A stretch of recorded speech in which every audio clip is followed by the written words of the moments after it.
Taste the Daily. Tenkasi மாவட்டம் சிவகிரி அருகே இளம் பெண்ணுக்கு பாலியல் தொல்லை கொடுத்த வழக்கில் மேலும் ஒரு காவலர் சிக்கினார். வேலையே பயிரை மேய்ந்த கதையாக காவல்துறை இதுபோன்ற அத்துமீறலில் ஈடுபட்டு வரும் நிலையில் காவல்துறையை கட்டுப்பாட்டில் வைத்திருக்கும் முதலமைச்சர் என்ன நடவடிக்கை எடுக்கப் போகிறார் என மக்கள் கேள்வி.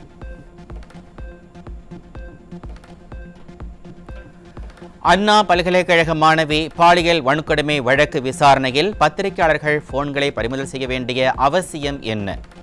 எஃப்ஐஆர் லீக் ஆனது முழுக்க அரசின் தவறு எனவும் அதனை பத்திரிகையாளர்கள் பக்கம் திசை திருப்ப முயல்வது கண்டிக்கத்தக்கது எனவும் எதிர்க்கட்சி தலைவர் எடப்பாடி கே பழனிசாமி காட்டம். பாதிக்கப்பட்ட பெண்ணிற்கு நீதி கிடைக்க வேண்டும் என்றால் மாநில அரசின் தலையீடற்ற முறையான சிபிஐ விசாரணையே நீதியை வெளிக்கொணரும். யார் அந்த சார் என்று கண்டறிய அண்ணா பல்கலைக்கழக மாணவி வழக்கை உடனடியாக சிபிஐக்கு மாற்ற வேண்டும் என எதிர்க்கட்சி தலைவர் எடப்பாடி கே பழனிசாமி வலியுறுத்தல்.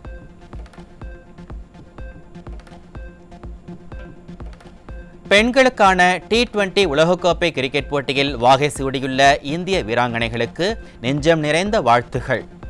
தொடர்ந்து இரண்டாவது முறையாக உலகக்கோப்பையை வென்றுள்ள நம் இளம் வீராங்கனை படை இன்னும் பல வெற்றிகளை குவித்திடவும் அதிமுக பொதுச் செயலாளர் எடப்பாடி கே பழனிசாமி வாழ்த்து.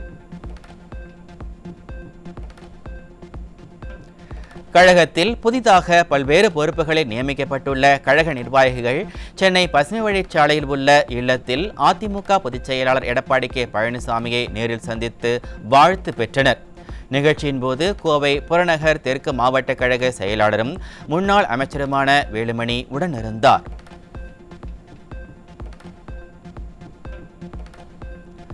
ராணிப்பேட்டை மாவட்டத்தில் உள்ள சிப்காட் காவல் நிலையம் மீது மர்ம நபர்கள் பெட்ரோல் குண்டு வீசிய சம்பவத்தால் பொதுமக்கள் அதிர்ச்சி. நள்ளிரவில் இருசக்கர வாகனத்தில் முகமூடி அணிந்தவாறு வந்த இருவர் காவல் நிலையம் மீது பெட்ரோல் குண்டு வீசி சென்ற நிலையில் காவல் நிலையத்திற்கு கூட பாதுகாப்பு இல்லையா என மக்கள் கேள்வி. செங்கல்பட்டு மாவட்டம் தாம்பரத்தில் பணம் கொடுக்கல் வாங்கல் பிரச்சனையில் கட்ட பஞ்சாயத்து செய்வதற்காக பணம் வாங்கியவரை திமுக சட்டமன்ற உறுப்பினர் SR ராஜா வீட்டிற்கு வரவழைத்து அரைநிர்வாணப்படுத்தி தாக்கி அராஜகம். ஆளும் அதிகார மமதையில் திமுகவின் அனுதாபிகளும் நிர்வாகிகளும் அமைச்சர்களும் பல்வேறு பிரச்சனைகளில் சிக்குவது தொடர்கதியாகி வரும் நிலையில் முதலமைச்சரும் துணை முதலமைச்சரும் மௌனம் காப்பது ஏன் என மக்கள் கேள்வி. கடந்தவங்க போலீஸ் இருக்காங்க, போலீஸ் சொல்லுங்க. எதுக்கு அன்அஃபிஷியலா பண்றீங்க? எங்க அண்ணனுக்கோ எங்க குடும்பத்துக்கோ எங்களுக்கோ நாளைக்கு இந்த பொம்பளை பொண்ணுக்கோ எங்க குடும்பத்துக்கு யாருக்கு எது ஒண்ணுனாலும் அது எம்எல்ஏ சார் அவர் SR ராஜா சார் தான் பொறுப்பு. எங்களுக்கு நாளைக்கு இதுக்கு பதில் தெரிஞ்சு ஆகணும். இல்லன்னா நாளைக்கு நாங்க போராட்டம் பண்ணுவோம். இந்த ட்ரெஸ்ஸே இல்லாம உட்கார வச்சு அடிச்சிருக்காங்க சார். ட்ரெஸ் எல்லாம் சொல்லி கூட்டு போனவங்க ட்ரெஸ்ஸே இல்லாம உட்கார வச்சு அடிச்சிருக்காங்க. நாங்க நியாயத்தை கேட்கிறோம், தட்டி கேட்கிறோம். பாதிக்கப்பட்டவங்களுக்கு இருக்கோம், ஓட்டு போடுங்கிறாங்க. நாங்க ஓட்டு போடுறது இருக்கா? நாங்க சாவறதுக்கா சார் நாங்க ஓட்டு போடணும்? நாங்க சார் நாங்க ஓட்டு போடுறோம். நாங்க இந்த அடிவங்க சார் நாங்க ஏன் ஓட்டு போடுறோம்? எங்களுக்கு பதில் தெரியலன்னா மொத்த குடும்பமும் தீ குளிச்சு இதே ஸ்டேஷன் வாசல் நாங்க சாவோம் சார். சென்னை கிண்டி ரயில் நிலையம் அருகே 8 கிலோ கஞ்சாவுடன் 3 இளைஞர்கள் சிக்கினர். எதிர்க்கட்சி தலைவர் எடப்பாடி கே பழனிசாமி கூறுவதைப் போல தமிழ்நாடு போதைப் பொருட்களின் கேந்திரமாக மாறி வருவது மீண்டும் மீண்டும் நிரூபணம். சென்னை பெரம்பூர் ரயில் நிலையத்தில் 6 கிலோ கஞ்சாவுடன் ஒடிசா மாநிலத்தைச் சேர்ந்த 2 சிக்கினர்.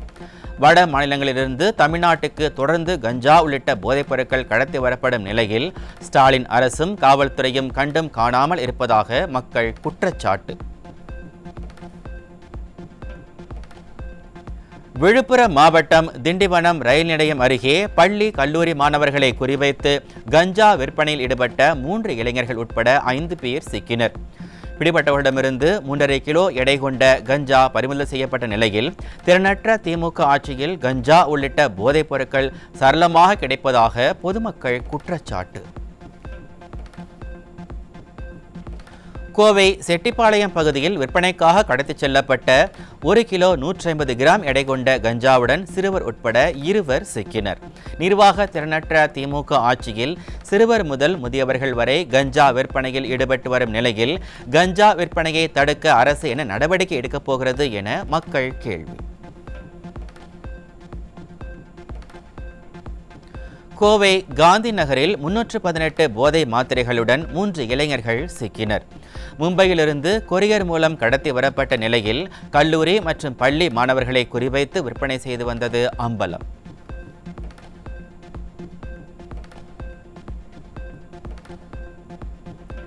சென்னை எம்கேபி நகர் பகுதியில் 5 கிலோ எடை கொண்ட கஞ்சா மற்றும் பட்டா கத்தியுடன் இளைஞர் சிக்கினார். விடியா திமுக ஆட்சியில் எதிர்கால சந்ததியினர் சீரழிந்து வருவதாக பொதுமக்கள் கொந்தளிப்பு.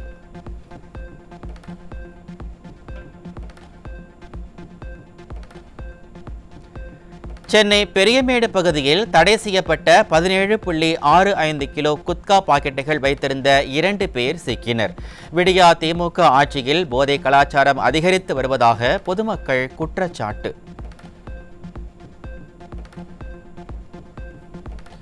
காவல்துறை ஆள் சேர்ப்பில் முறைகேடுகளை வெளிப்படுத்தியதால் தனது உயிருக்கு ஆபத்து இருப்பதாகவும் ஏடிஜிபி கல்பனா நாயக்கின் குற்றச்சாட்டால் காவலர்கள் அதிர்ச்சி. தமிழ்நாடு சீருடை பணியாளர் ஆள் சேர்ப்பு வாரியம் செய்த முரண்பாடுகளை சுட்டிக்காட்டிய பிறகு தனது அறையில் தீ விபத்து ஏற்பட்டதாக ஏடிஜிபி கல்பனா நாயக் குற்றச்சாட்டு. டெல்டா பகுதிகளை தவிர மற்ற மாவட்டங்களில் நெல் கொள்முதலை மத்திய அரசிற்கு தாரை பார்க்கும் விடியா மாடல் அரசின் நடவடிக்கைக்கு விவசாயிகள் கடும் எதிர்ப்பு. மத்திய அரசின் நெல் கொள்முதல் செய்தால் விவசாயிகளுக்கு ஏராளமான நஷ்டங்கள் ஏற்படும் என்பதால் தமிழ்நாடு நுகர்பொருள் வாணிபக் கழகத்தின் கீழ் நெல் கொள்முதல் செய்ய வேண்டும் எனவும் விவசாயிகள் வலியுறுத்தல். திருவான்மையூர் கடற்கரையிலும் சாய்வுதளம் அமைக்க டெண்டரை அறிவித்துள்ள நிர்வாக திறனற்ற ஸ்டாலினின் சென்னை மாநகராட்சி நிர்வாகம். சென்னை எலியர்ஸ் கடற்கரையில் விளம்பரத்திற்காக திட்டத்தை தொடங்கிவிட்டு கஜானாவை காலி செய்த பிறகும் டெண்டர் என்கிற பெயரில் விஞ்ஞான ஊழல் ஈடுபடும் திமுக அரசுக்கு மக்கள் கடும் கண்டனம். 652 கணினி பயிற்றுநர்களுக்கு மீண்டும் பணி வழங்க வேண்டும் என தமிழ்நாடு மேல்நிலைப்பள்ளி கணினி ஆசிரியர்கள் சங்கம் வலியுறுத்தல். தேர்தல் வாக்குறுதியில் கூறப்பட்டதைப் போல பழைய ஓய்வூதிய திட்டத்தையும் அமல்படுத்த வேண்டும் என கோரிக்கை.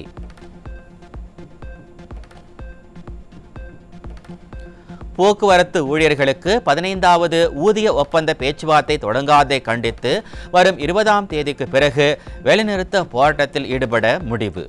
அண்ணா தொழிற்சங்க பேரவை தலைமையிலான போக்குவரத்து தொழிற்சங்க ஆலோசனை கூட்டத்தில் அறிவிப்பு.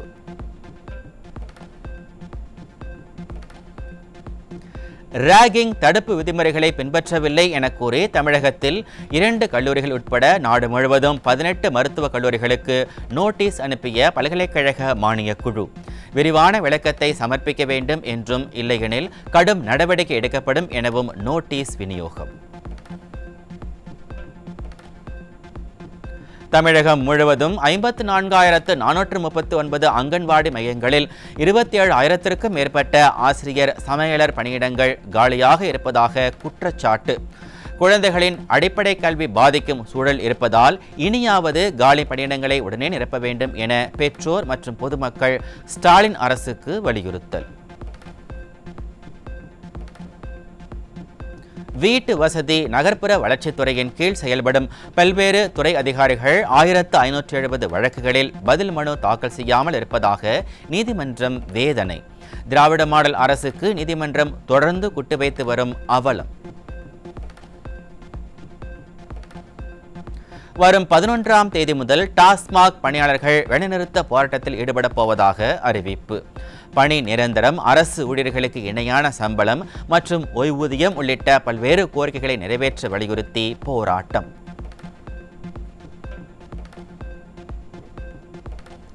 மயிலாடுதுறையில் வாடிக்கையாளர்களின் பெயரில் போலி நகைகளை அடகு வைத்து 50 லட்சம் ரூபாய் பண மோசடி செய்த வங்கி நகை மதிப்பீட்டாளர் சிக்கினார். வங்கி மேலாளர் கொடுத்த புகாரில் 21 நகைப்பைகளில் போலி நகைகளை அடகு வைத்து 15 வாடிக்கையாளர்கள் பெயரில் கடன் பெற்றது கண்டுபிடிப்பு.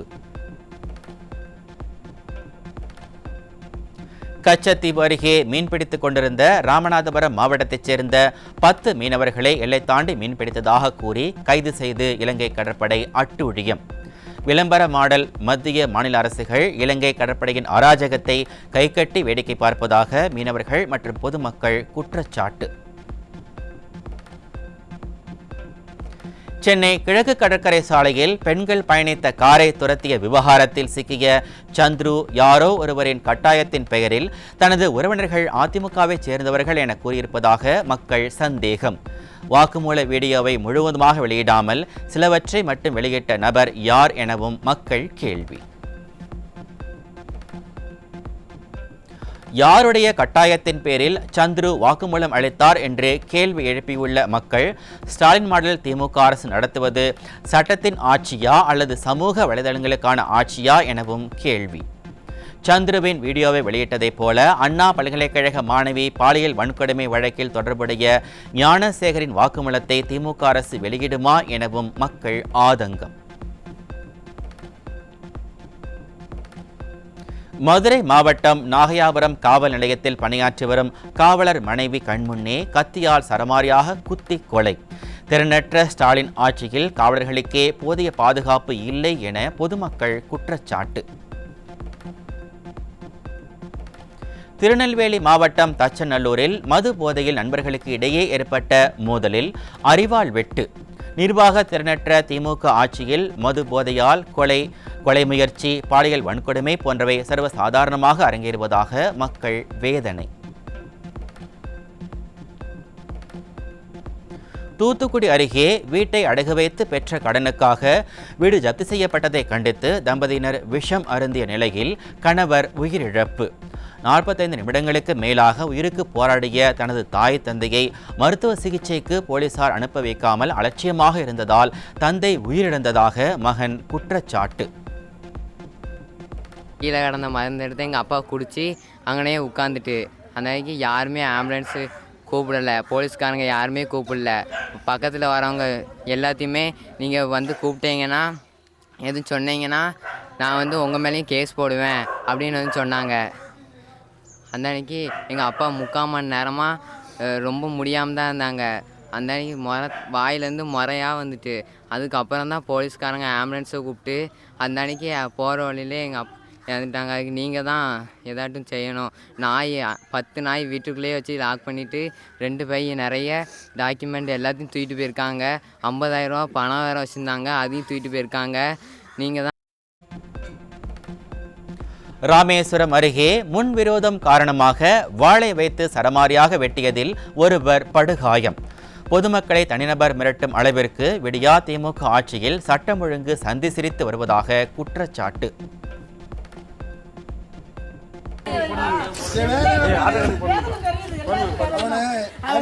ஒரு உயிர் போறது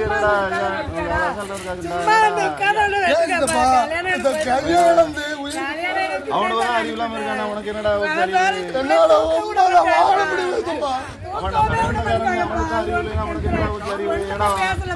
உயிர் எடுக்கல. திருவள்ளூர் மாவட்டம் மீஞ்சூர் அருகே லாரி மோதிய விபத்தில் இருசக்கர வாகனத்தில் சென்ற 10ஆம் வகுப்பு மாணவன் உட்பட 2 உயிரிழப்பு. உறவினர் வீட்டிற்கு இருசக்கர வாகனத்தில் சென்றபோது நேர்ந்த விபரீதம்.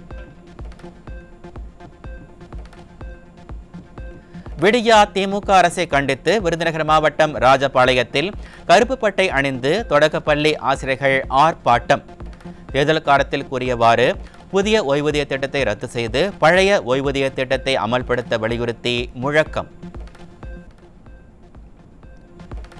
சென்னையை அடுத்த புழல் அருகே வீட்டின் பூட்டை உடைத்து 15 சவரன் தங்க நகைகள் கொள்ளையடிக்கப்பட்ட அவலம். நிர்வாக திறனற்ற ஸ்டாலின் அரசின் காவல்துறை இரவு நேரங்களில் முறையாக ரோந்து பணிகளை மேற்கொள்ளாததால் கொள்ளை சம்பவங்கள் சர்வசாதாரணமாக நடைபெறுவதாக மக்கள் குற்றச்சாட்டு.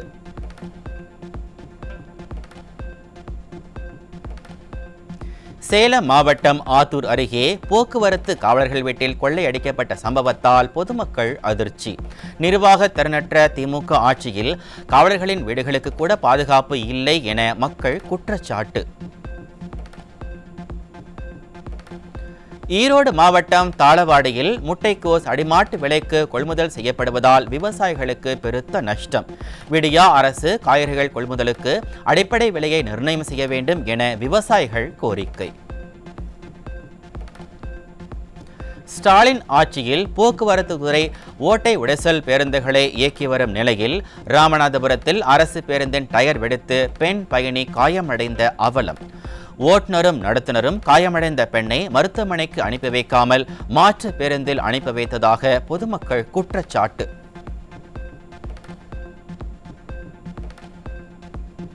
கடந்த 29ஆம் தேதி ஆந்திர மாநிலம் ஸ்ரீஹரிகோட்டாவிலிருந்து ஏவப்பட்ட இஸ்ரோவின் 100வது செயற்கைக்கோள் திடீர் தொழில்நுட்ப கோளாறு ஏற்பட்டுள்ளது. புவிவட்ட பாதையில் இருந்து மற்றொரு புவிவட்ட பாதைக்கு உயர்த்தும் நடவடிக்கையை மேற்கொள்ள முடியவில்லை எனவும் சரி செய்யும் பணியில் விஞ்ஞானிகள் ஈடுபட்டிருப்பதாகவும் இஸ்ரோ தகவல். மத்திய பட்ஜெட் தாக்கல் செய்யப்பட்ட நிலையில் மக்களவை மற்றும் மாநிலங்களவை இன்று கூடுகிறது. எதிர்க்கட்சிகளின் கடும் எதிர்ப்புக்கு மத்தியில் வக்ஃப் வாரிய சட்டத்திருத்த மசோதா நாடாளுமன்றத்தில் இன்று தாக்கல் செய்யப்பட உள்ளது. உத்தரப்பிரதேச மாநிலத்தில் நடைபெற்று வரும் மகா கும்பமேளாவில் இதுவரை 33 கோடி பக்தர்கள் புனித நீராடி இருப்பதாக தகவல். இன்று வசந்த பஞ்சமியை ஒட்டி ஏராளமானோர் புனித நீராடுவர்கள் என்பதால் சிறப்பு ஏற்பாடுகள் செய்யப்பட்டுள்ளன. கடந்த 50 ஆண்டுகளில் இல்லாத வகையில் காஃபியின் விலை அதிகரித்திருப்பதால் காஃபி பிரியர்கள் அதிர்ச்சி. காலநிலை மாற்றம், பருவம் தவறிய மழை போன்ற காரணங்களால் காஃபி பயிர் மகசூல் பாதிப்பு ஏற்பட்டிருப்பதால் விலை உயர்ந்திருப்பதாக தகவல். சூடான் நாட்டில் சந்தை பகுதியில் வான்வழி தாக்குதல் நடத்திய துணை இராணுவத்தினர். தாக்குதலில் சுமார் 58 பேர் பரிதாபமாக உயிரிழப்பு. திபெத்தில் மிதமான நிலநடுக்கம் ஏற்பட்டதால் பொதுமக்கள் அச்சம். ரிக்டர் அளவுகோலில் 4.2 பதிவாகியிருப்பதாக தகவல். மும்பை வான்கடே மைதானத்தில் நடைபெற்ற இங்கிலாந்துக்கு எதிரான கடைசி T20 கிரிக்கெட் போட்டியில் இந்திய அணி அபார வெற்றி. 248 ரன்கள் வெற்றி இலக்குடன் களமிறங்கிய இங்கிலாந்து அணி அடுத்தடுத்து விக்கெட்டுகளை இழந்து படுதோல்வி அடைந்தது. மலேசியாவில் நடைபெற்ற 19 வயதுக்கு உட்பட்டோருக்கான மகளிர் T20 உலகக்கோப்பை கிரிக்கெட் போட்டியில் தென்னாப்பிரிக்க அணியை வீழ்த்தி சாம்பியன் பட்டத்தை கைப்பற்றிய இந்திய அணி 83 ரன்கள் என்ற இலக்குடன் களமிறங்கிய இந்திய மகளிர் அணி 11.2 ஓவர்களில் ஒரு விக்கெட் மட்டுமே இழந்து சாம்பியன் பட்டத்தை வென்றது.